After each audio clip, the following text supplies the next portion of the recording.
चला बघा आता आपल्याला डब्यासाठी घेवड्याची शेंग बनवायची आहे. तर खूप सोपी रेसिपी आहे आणि पटकन होती ही भाजी.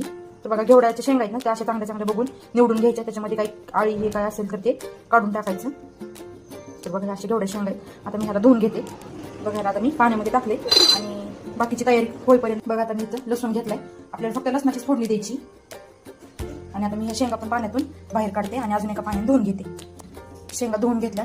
इथं लसूण पण ठेचून ठेवलाय आणि पॅनमध्ये आपल्याला भाजीला जेवढं तेल थोडंसं घालायचं तेवढं तेल घालून इथं गॅस पण चालू केलाय. तर आता आपल्याला फोडणी करायची आणि एकदम सोपी डब्यासाठी खूप छान रेसिपी आहे. पटकन पण बनली जाते. ह्याच्यामध्ये पण करण्याच्या खूप वेगवेगळ्या पद्धतीत, पण मी अशा पद्धतीने करते आणि ह्याला जास्त मसाले पण लागत नाहीत. तर बघा आता मी लसूण टाकते. तेल चांगलं गरम झाले. त्याच्यामध्ये लसूण, आता लसूण हलवून घ्यायचा. असा कलर घेऊन द्यायचा आणि ह्याच्यामध्ये डायरेक्ट शेंग टाकायचं.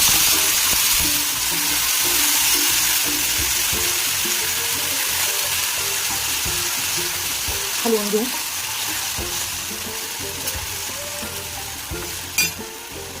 यामध्ये मसाले घालायचे आपल्याला.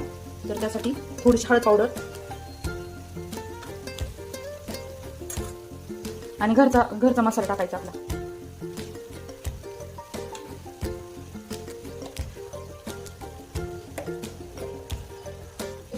आता हे सगळं मिक्स करून घ्यायचं. तेलामध्ये मसाले टाकले की करपतात, त्याच्यामुळं वरून घालायचे.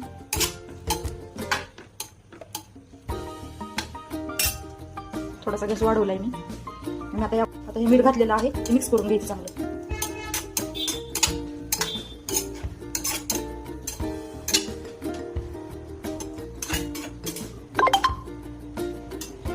आता ह्याला काय करू, एकदम मिडियम गॅसवरती 5 मिनिटे शिजून देऊ. तर बघा आता आपली भाजी शिजत आली. आता आपल्याला ह्याच्यामध्ये शेंगदाण्याचा कूट घालायचा.